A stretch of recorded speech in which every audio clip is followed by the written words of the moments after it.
ሰበር ዜና ዳኒ በጣም ከባድ ምስጢር አወጣ። አቤት ይገርማል፣ ይደንቃል ነው የምላችሁ።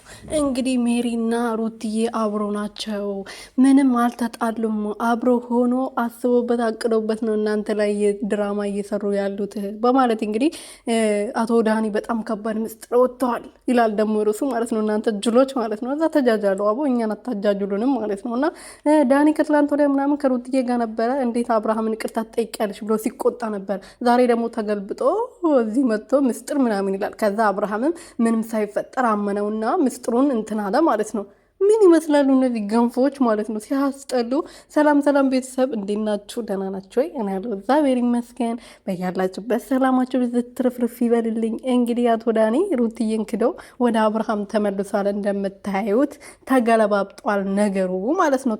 ታሪኩ ተገለባብጧል። ሌላ ምንም አልላቸውም። እኔ የምለው ነገር የለኝም። ምክንያቱም በአንድ ሩትን ክዷታል። በቃ በአንድ ቀን አብርሃም እንደምን ይቅርታ ጠየቅሽ ብሎ ተቆጣ።